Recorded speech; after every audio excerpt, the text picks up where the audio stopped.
Recibamos al licenciado Abner Herrera. Gracias.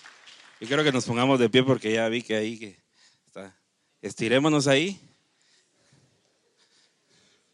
Yo digo que si Kevin hubiera hecho el llamado, yo paso porque de verdad que excelente, qué maravilla de carrera, ¿verdad? Así que pueden sentarse. Bien, por ahí me decían, entonces, ¿qué es teología?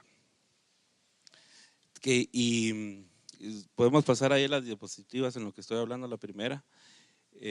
Toda, por favor. Ahí.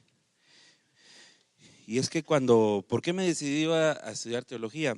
Yo había estado en la Universidad de San Carlos en una ingeniería en electrónica, la había dejado a medias y estaba, pues a través de los 21 años que gracias a Dios tengo hoy de trabajar en telecomunicaciones, 17 en la empresa ahora Nokia.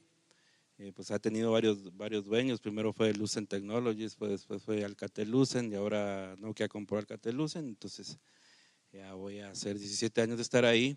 Tuve la bendición, ustedes saben que yo viajé mucho, por los que me conocen hace años, y no siempre fue por trabajo.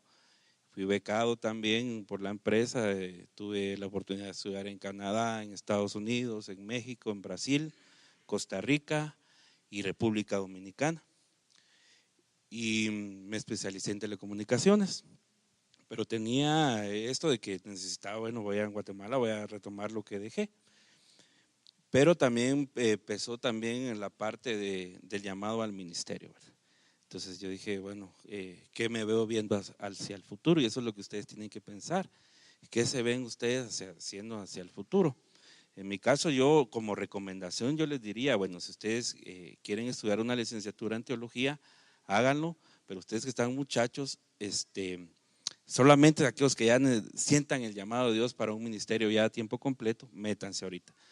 Yo actualmente, los compañeros de promoción, el 70%, hoy puedo decir que son biprofesionales, ¿verdad? Porque ahí habían profesionales, habían abogados, habían mercadólogos, ingenieros,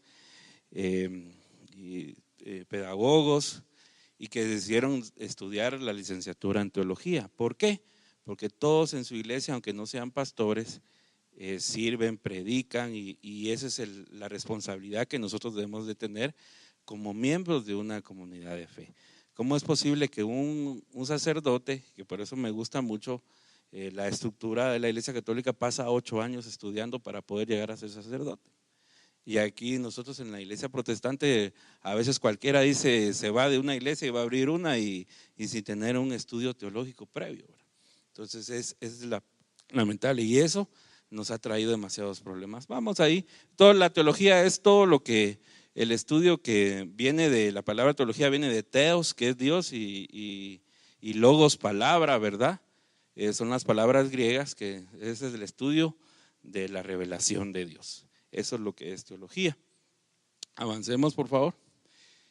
Y entonces me decidí a estudiar la teología. ¿En qué ámbito? Bueno, hay teólogos que son docentes, tanto universitarios como a nivel de medio, a nivel de institutos. Gracias a Dios en Guatemala hay bastante campo de eso en los medios de comunicación escritos, en los medios también de comunicación de radio y televisión, en un programa. Aquí también contamos con medios de comunicación cristianos. También puede alguien ser un youtuber, ¿verdad? Y tener algo específico de teología. También puede ser conferencista.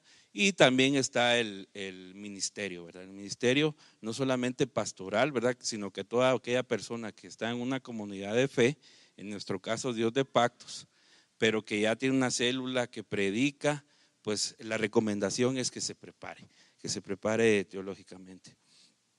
Y seguimos con las áreas las ramas con las que abarca su carrera, las otras ramas, bueno, son muchas realmente.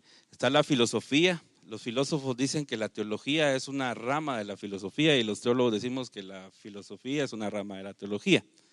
Bueno, ahí está, pues ahí nos podemos ver. Es importante estudiar la filosofía desde los presocráticos y luego Sócrates, luego Platón, las escuelas que la academia que fundó Platón, porque cuando se escribe el Nuevo Testamento, la helenización, ¿qué quiere decir la helenización? Era que toda la cultura griega formaba parte del Imperio Romano. El Imperio Romano era el que había conquistado, pero se hablaba griego. O sea que toda la cultura griega se había metido en todo el Imperio Romano, y eso incluía también al pueblo judío.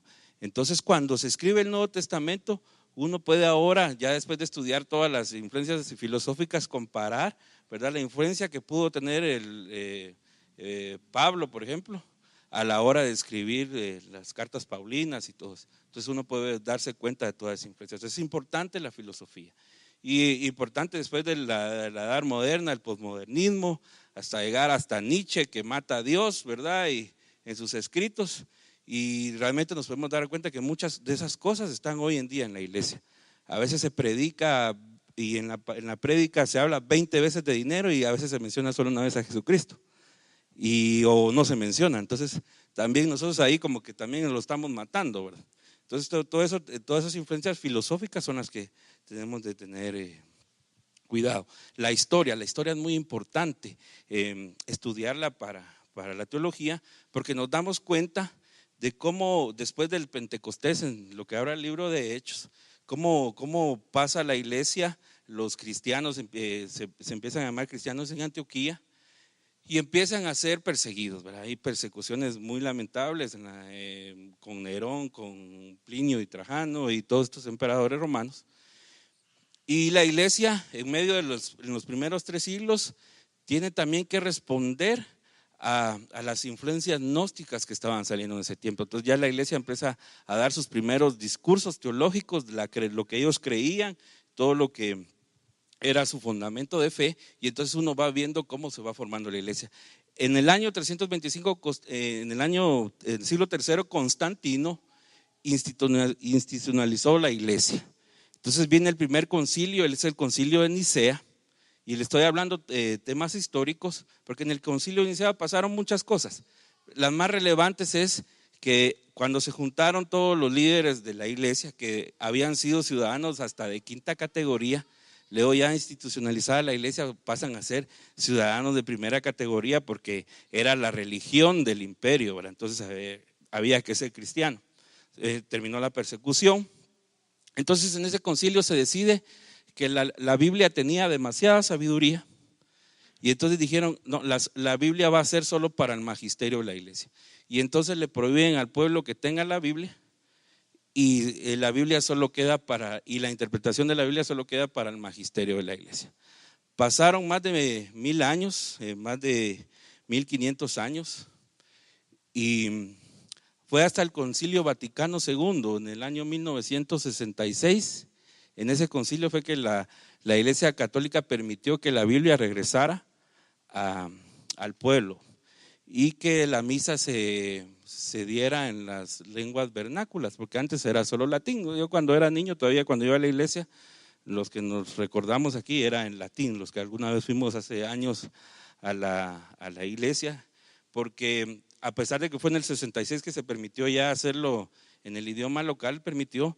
Una cosa es la ley y otra cosa la costumbre, ¿verdad? Entonces costó bastante tiempo que se cortara la costumbre. Entonces fue una de las cosas que afectó a la iglesia, ¿verdad? Porque hoy en día la gente dice, ¿para qué vas a estudiar, verdad? ¿Para qué vas a estudiar la Biblia, verdad? Entonces esa influencia que venía desde el año 325 todavía se ve en la iglesia. Hay mucha gente que está en contra del intelecto de las personas de la iglesia, ¿verdad? La intelectualización de la iglesia, mucha gente está en contra de eso, y tiene todas esas raíces. Entonces la historia es bien importante, porque cuando vemos la reforma en el año 1500, que por cierto, ahora en este año cumplimos 499 años de la reforma que inició Lutero, pero hubieron pre-reformadores, y después de Lutero también vino Calvino, vino la reforma anglicana, y entonces podemos ver que la historia también nos muestra que la iglesia dijo